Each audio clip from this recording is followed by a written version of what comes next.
Guys, welcome to the Fantasy Fucking Football Podcast. My name is Jimmy LeBeau. To my left is Justin Alfiero. Man, how was your 4th? How was your 4th of July? I worked. So, that's pretty much what it was. I was, it's actually July 9th today as we're recording. We're not 100% sure as to when this is going to get released. But I worked on the 4th of July. I worked till 3 a.m. I worked at Domino's, for those who are wondering. Definitely not you. Nah, it was barbecuing and...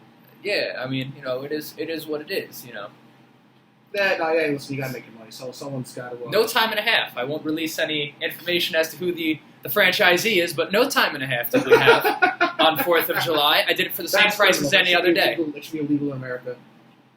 It's America's birthday. You should not have to work on America's birthday for a straight time. But that's why we have this. One day, someone, donate $1 million to us, so he doesn't have to work the 4th of July. Yeah, this is my time and a half. Yeah, except we're doing this for free. Guys, like I said before, this is the Fantasy Fucking Football Podcast. We're going to get into a lot of draft-related questions going into draft season. Can't wait. Yeah, Can't wait for drafts. We're getting very close. We're about, give or take, maybe 80 days out now, so it's really starting to get to that point where it's not just people like us looking into drafts, it's like everybody, you know what I'm saying? So now you have the conversations at work and stuff. This is the best time of the year. Yeah, 80 days? You're highballing it. We are July 9th. August 9th, the preseason? Yeah. September 9th.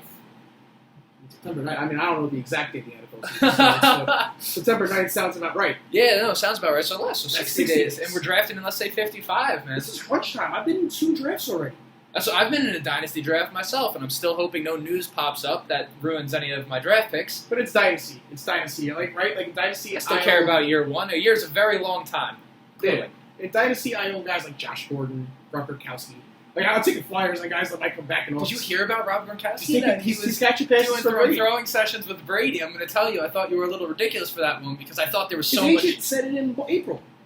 Well, I thought, but I didn't realize. So now I'm like, well, geez, when's he coming back? Because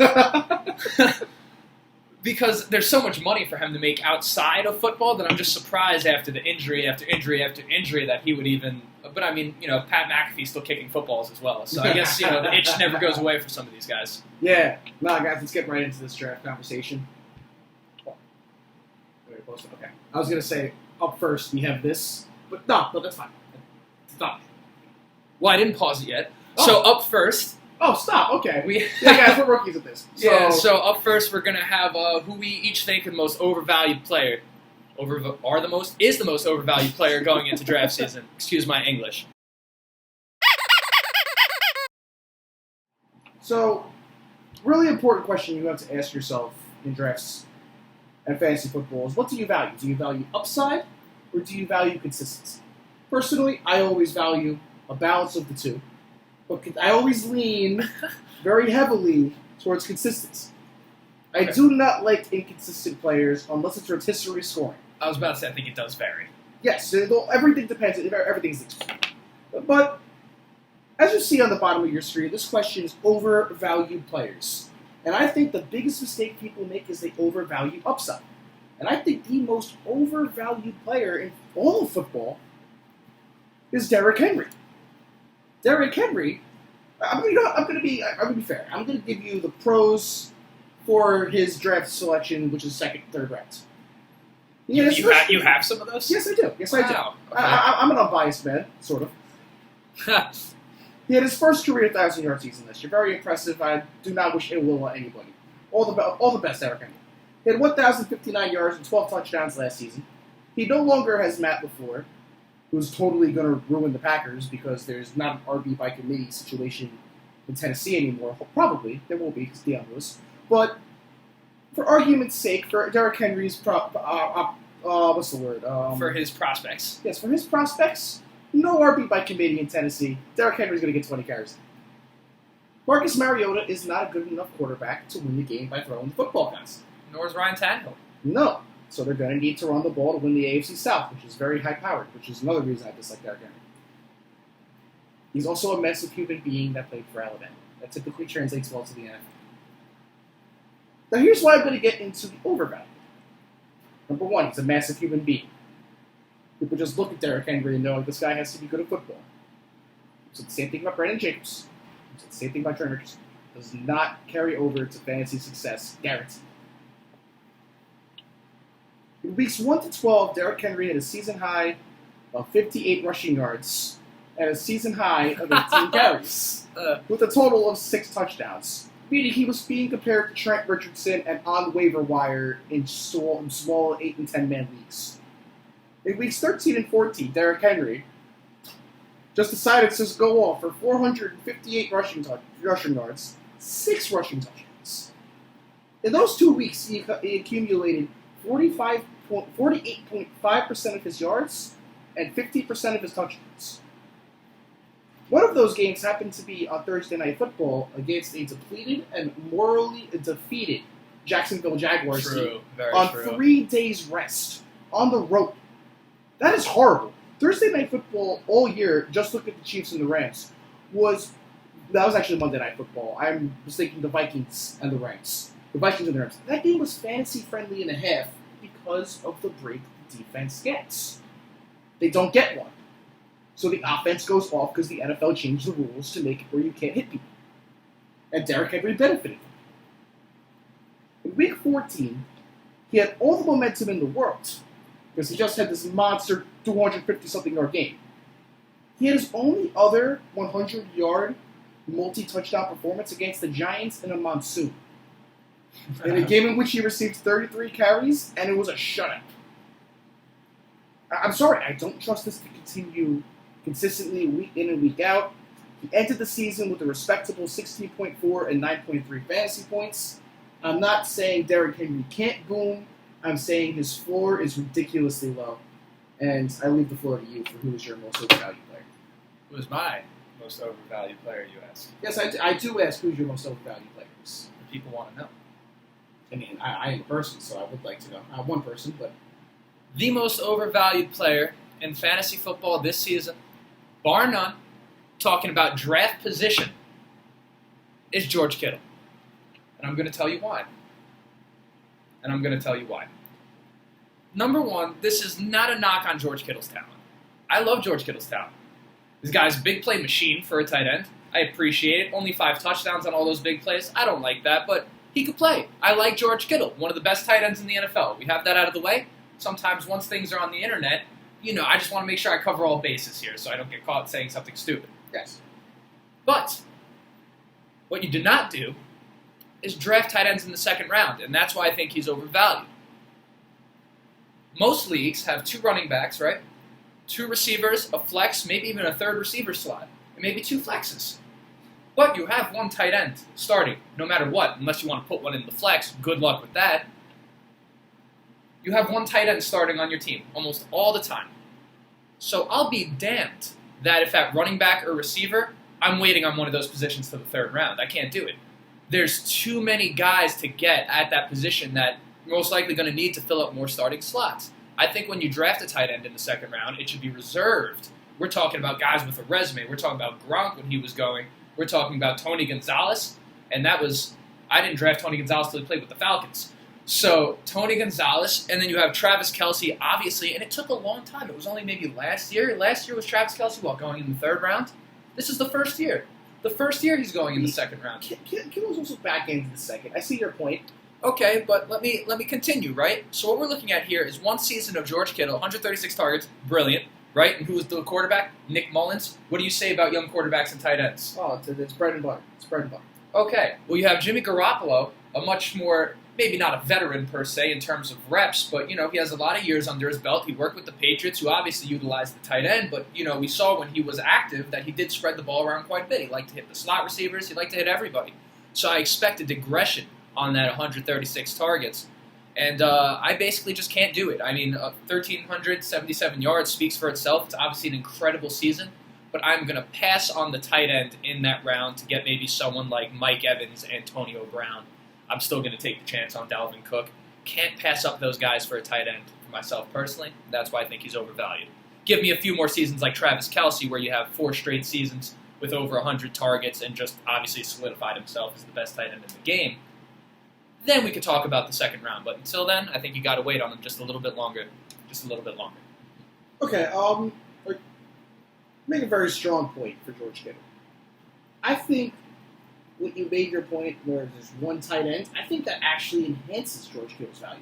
Because what? You got Travis Kelce, you got Zach Ertz, you got George Kittle, and last year you had like Jared Cook and Eric Ebron. Those were 5 tight ends.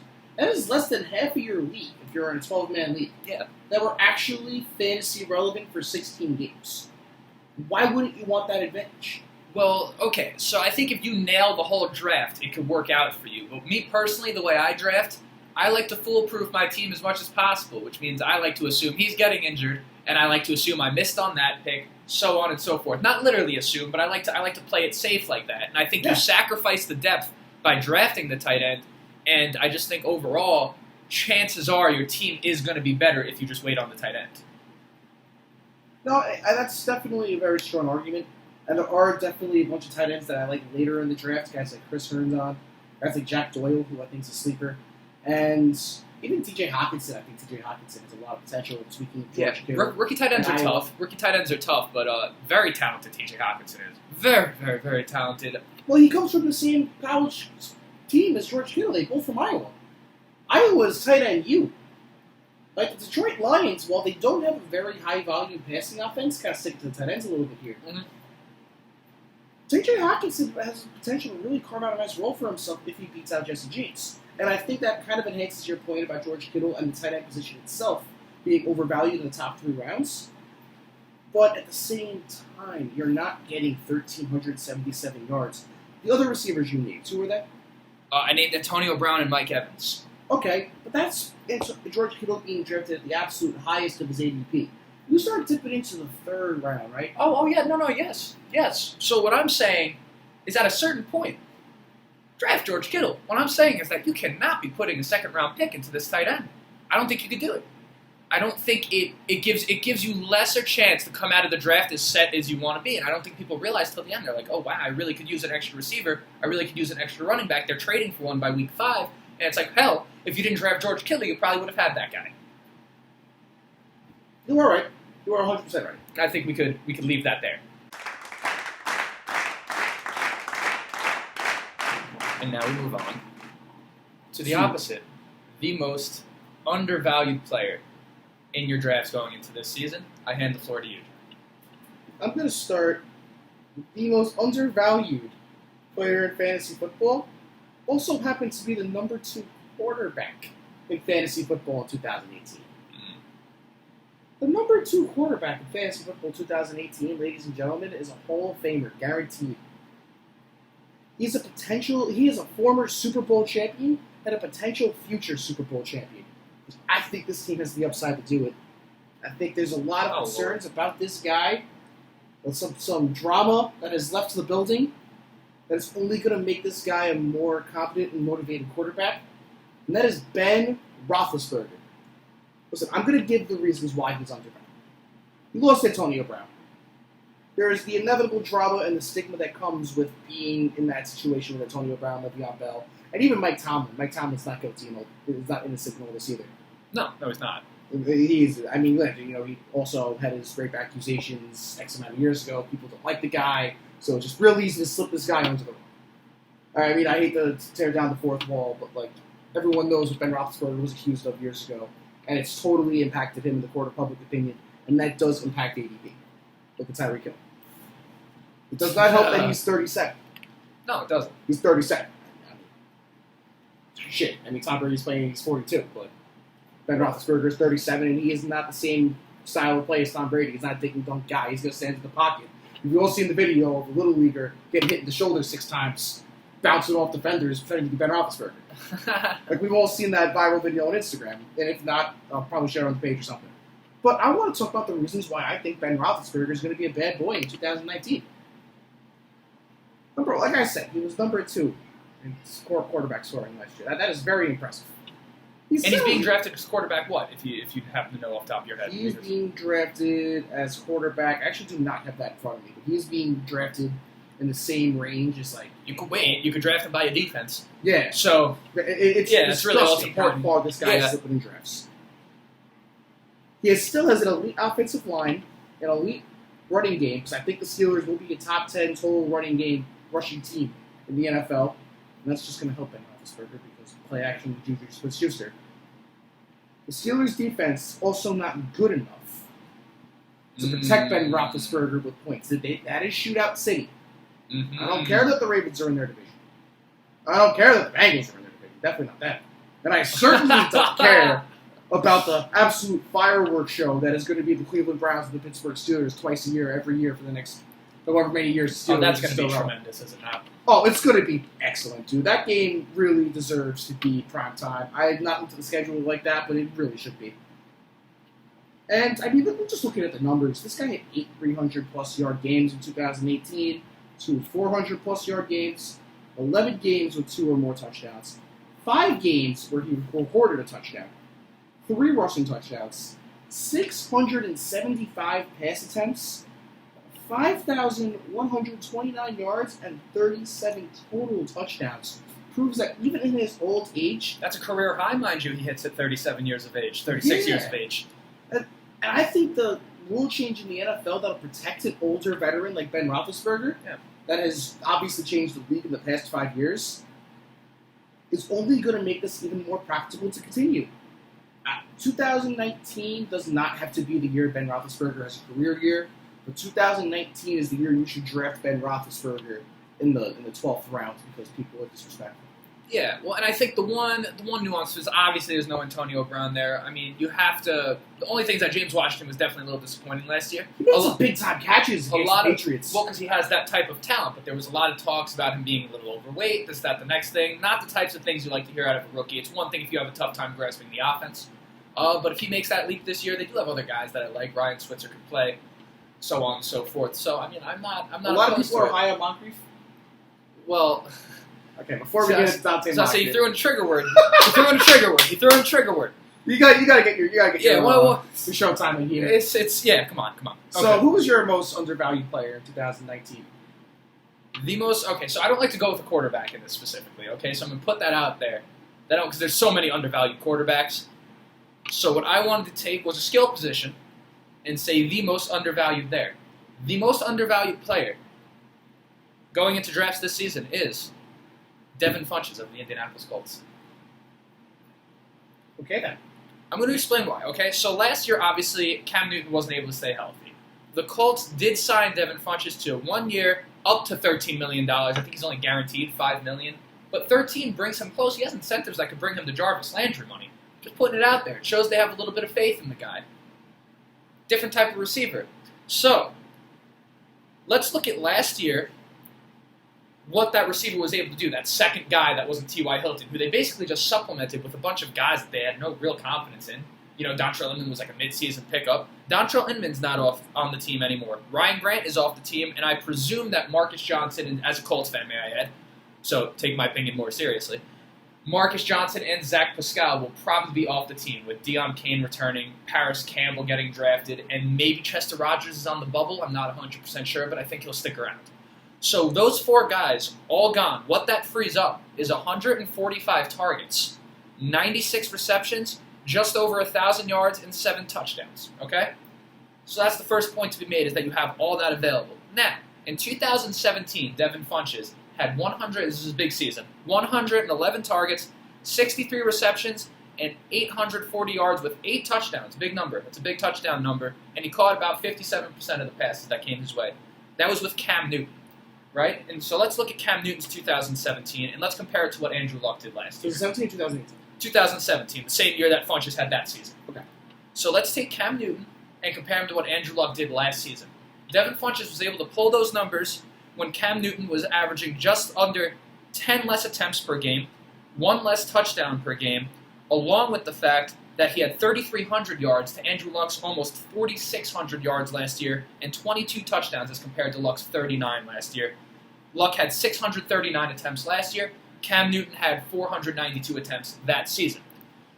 Oof. Okay, so now that we have that under control, in 2017, 111 targets made up 22.6% of Cam Newton's of his attempts. Okay? If you gave him 22.6% of Luck's attempts last year, he had 144 targets. 21.6% of Let me reword that. 63 receptions was 21.6% of Cam Newton's completions. You give that to him last season on the Colts, 21.6%, that's 93 receptions. Yardage, 13.3 yards per reception, okay? If he averaged that on the season with all those attempts, 1,200, his career average is above that. 1,237 receiving yards. Now, let's say forget that. Why don't we just take the yardage share? So that was 25.4% of Cam Newton's passing yards that season was the 840 yards, right? You take that on Andrew Luck, we're looking at 1,167 yards. Now, I'm not saying he has to hit either of those things, but what I'm saying is that Andrew Luck loves big targets. It's been pushed across, the narrative's been pushed that it's only tight ends that he likes in terms of that type of deal, but what I'm telling you is that he's never had the big body on the outside. Moncrief has been a huge hole in this team. They tried it with Moncrief, and it worked for one season in the red zone. He had like freaking 14 touchdowns. It was like absurd. I wasn't sure it was 14. Forgive me, I hate that guy. All I'm saying is that you have major, major upside. I mean, this guy's getting drafted in the 10th round or later, is Devin Funchess. And I think, bold prediction, this is a 1,000-yard receiver this season. Oh! Is Devin Funchess.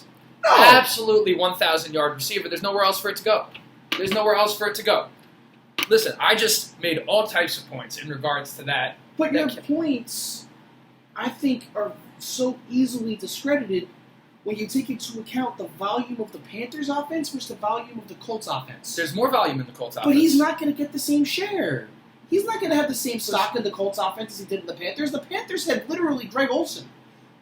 Devin Funchess wasn't even there when Christian McCaffrey was okay, taking but his it doesn't matter because that volume, it it could be made up for it because Cam Newton was completing less than 60% of his passes. Andrew Luck was closing in on 70 last year. So it could be made up through that as well. He's completing more passes, he's throwing more. He's not getting 21% of the target. He's not getting 21% of that. You don't think he's going to get? I think he might. Devin Funchess. Okay, if he wins that starting outside job, I would put everything I have right now, which isn't much, not much. I don't get time and a half on July 4th, so I don't have much money to my name. I would put everything down that he gets at least 20% of the targets in Indy. What? No. 100%. Absolutely not. There's no way with T.Y. Hilton there, like you said, Chester Rogers, like you said, all the players that Andrew Luck likes to spread the ball around to, Jack Doyle, Eric Ebron, and Marlon Mack, and Naheem Hines. Marlon Mack ain't catching it out of the backfield. Naheem Hines, I grant you. And Jack Doyle and Eric Ebron, I don't think you're going to get more production from the tight end position. I think what's going to happen there is that the numbers are going to mesh. That's not good. That's not good for fantasy. Not good for the tight ends. The only person that's good for is Andrew Luck. And it's not good for Devin Funchess either, because Devin Funchess is touchdown reliant. He's always been touchdown reliant. When you have 40 touchdowns to throw, and Andrew Luck will be throwing over 40 touchdowns this season. I don't know about over 40. 39 can happen very easily right again. Well, he's going to throw over 40 this year. That's a spoiler, not a prediction.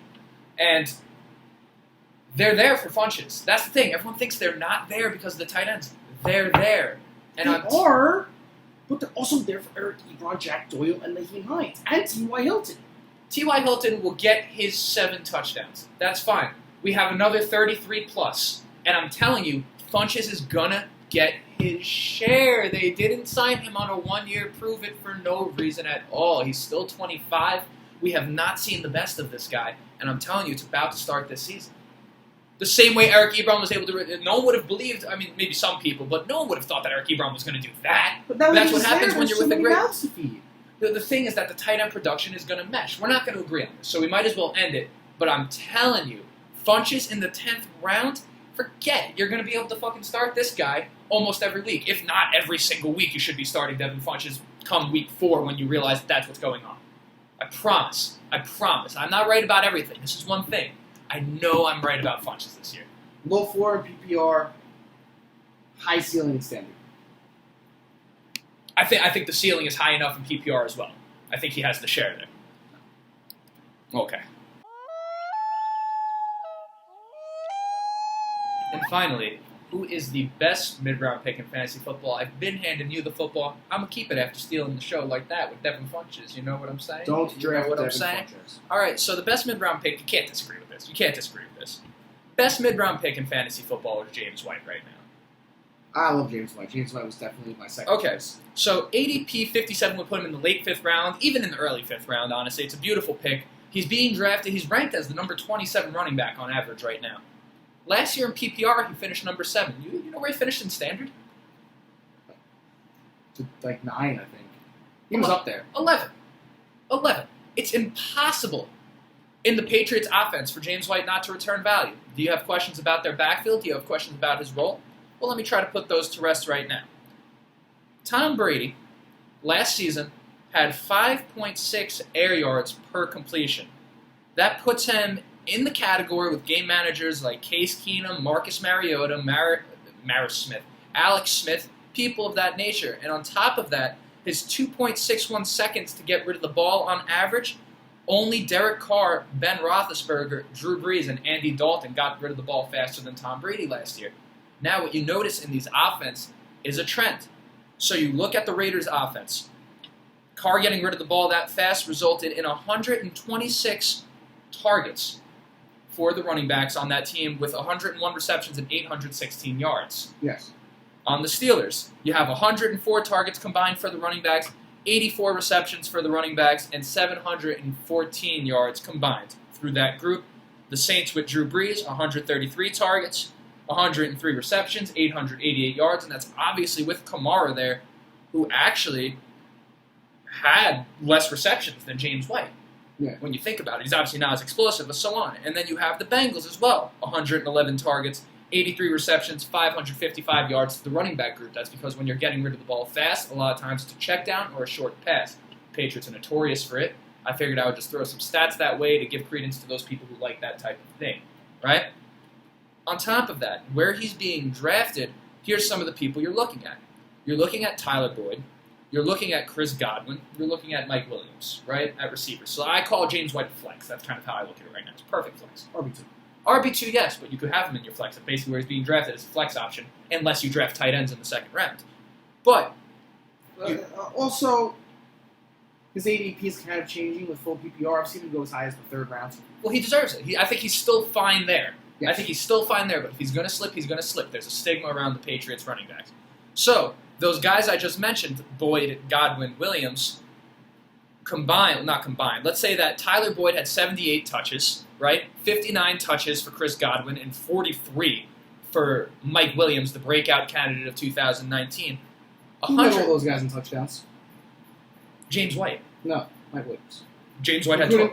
Mike Williams had 2 rushing touchdowns. All right, well then he's tied with James White. He ain't going to get no rushing touchdowns this season. So, that is what it is. Mike Williams. So regardless, James White had 12 touchdowns, which I guess is tied with Mike Williams if you want to count his 2 rushing touchdowns and use that to propel his value in 2019. Go for it. You can stay on that side of the room. But that's 181 touches as compared to all these guys in the same round. Touches are the name of the game. And on top of it, increase in touches for James White doesn't mean he's getting beat up in between the tackles, so I'm all over it. You don't get those touches there.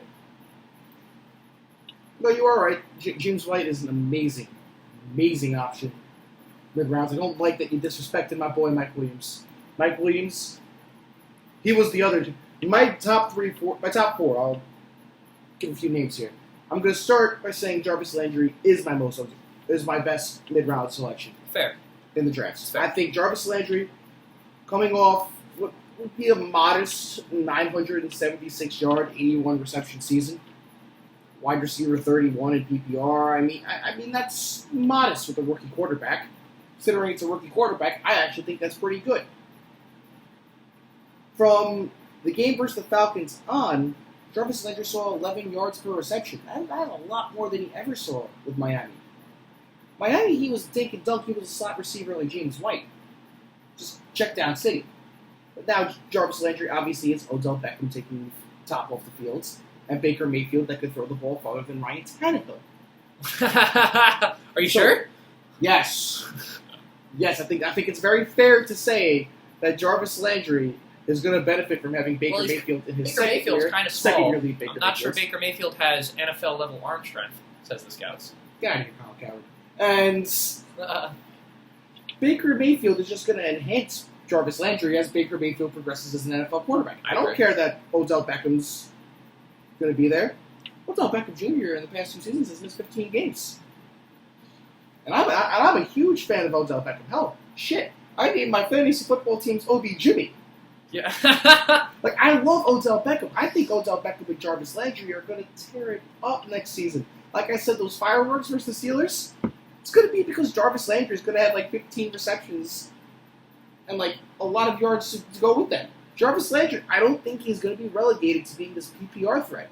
I think we're going to see Jarvis Landry become a more all-around, complete wide receiver. I think Jarvis Landry is going to be a guy. He averaged 12 yards per receptions last season, but for his career, he only averaged 10.4. I think Baker Mayfield... That includes last season. Yeah. Mind you, so even less. Yeah, that number was probably, off the top of my head, was probably less than 10. Yeah, probably should have been. Yeah, it makes sense. And now that Baker Mayfield's there, he's going to be throwing the ball 40 yards down the field, so the deep threat that Jarvis Landry's route running allows him to be, as well as his spectacular catches. I mean, do we really need to go through the list of... His 99 Madden rating. Yeah, like, Jesus Christ, Jarvis Landry is some of the best hands in football. There's a reason him and Beckham were rivals in college. And by rivals, I mean teammates, because they just made each other better. Yeah. And what do you know? They're teammates. So where do you think, unless you're not done, I'm just curious, where do you think David Njoku plays into all this? David Njoku, I could see him being a touchdown hog, the same way I can see Chubb doing it. I could see Jarvis Landry having 8 touchdowns to 12 touchdowns this year. That's the one thing with Njoku that kind of scares me. But at the same time, we've seen 2 wide receivers and a tight end coexist in the past. And I think the Browns' offense is going to be high-powered enough to have all of these pieces coexist. And I think Jarvis Landry, because of his check-down ability, is going to be one of the more reliable pieces of the Browns' offense. In fact, I think he is the best value in fantasy football on the Cleveland Browns. You got the Baker Mayfield's, 6th round ADP right now, 7th round ADP. I don't like that value. Odell Beckham still getting drafted where he's being drafted. Rightfully so. I love the second-year quarterback. And Baker Mayfield is the number one reason. Him and Patrick Mahomes are the number one reasons I love the second-year quarterback. They're going to tear it up next season. But at 7th round ADP, I'll wait. Like I said, Ben Roethlisberger. And there's 2 other second-year quarterbacks. Actually, 3. More Jackson or Met. But Sam Darnold and Josh Allen. I'll wait on Baker. I don't need Baker. I like Baker. I'll take Baker. But I could let that sit a little bit. No, I understand. I agree with you on that, by the way, as well. And I don't know. You look at Njoku. He's getting drafted as a top 6 tight end, top 7, depending on how you value Evan Ingram or OJ Howard. Oh, I love OJ Howard. OJ Howard's a beast. I'm a little skeptical about the Bucks. I'm telling you right now. We should do a team preview on the Bucks. We'll get to it. I'm very skeptical on them. Yeah. But like I said, I think Jarvis Landry is the best value on the Cleveland Browns. I think Nick Chubb with Kareem Hunt coming back, the Njoku with all the mouths to feed, Beckham with his injury history and suspension history. I don't think the drama's going to stop with Baker Mayfield. No. Jarvis Landry next to him. I don't think that's going to slow down at all. Freddie Kitchens is a young coach. And I don't know if he's ready yet to handle Odell Beckham's ego. I think Jarvis Landry is going to be steady. I think he's going to be the most consistent. And I think he's going to be the most reliable player on the Browns. And if you want a piece of that offense, he's the best value to get in rounds 4. Fair. Round 4, 5, and even 6. I don't disagree. I think on that note, we could basically wrap that up, right?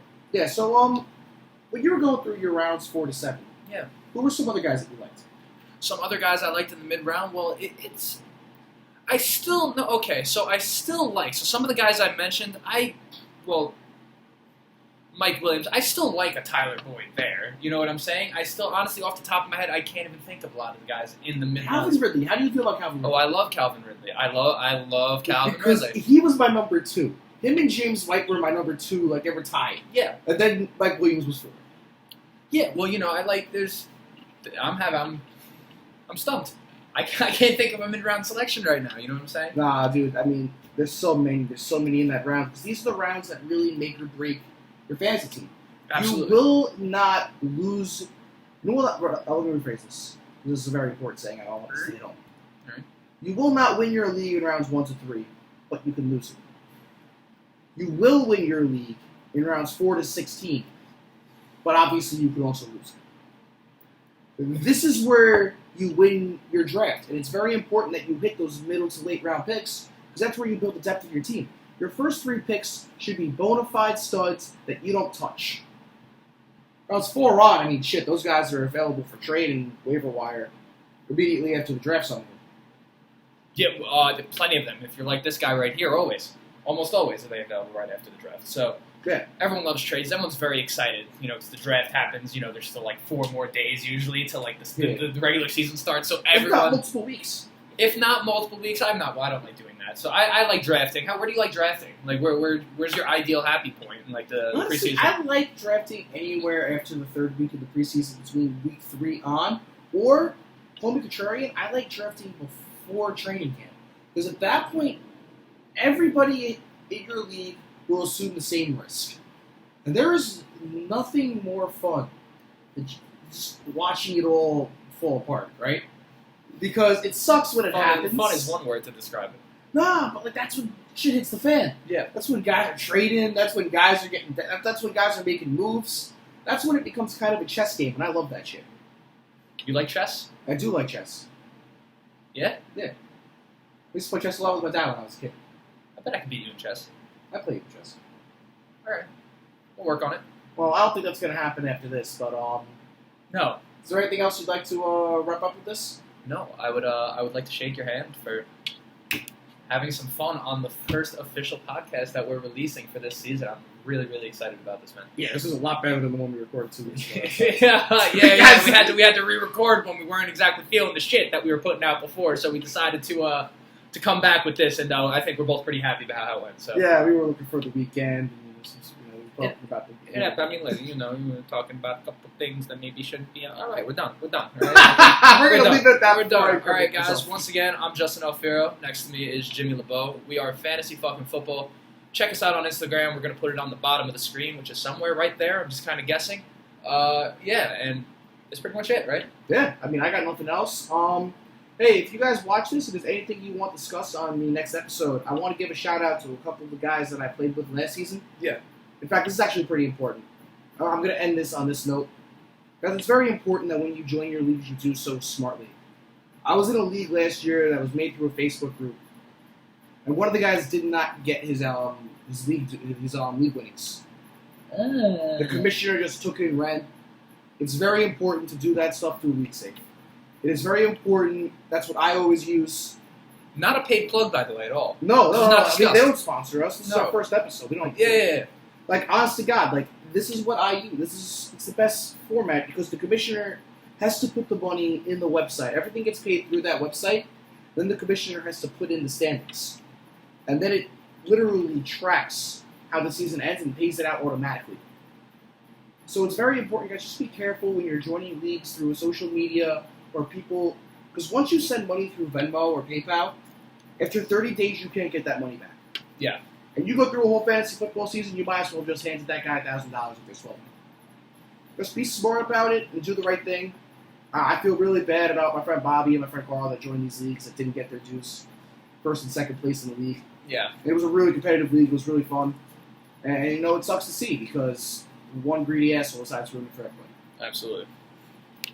Well, guys, and I will leave this at that note after that public service announcement. PSAs, baby. Peace.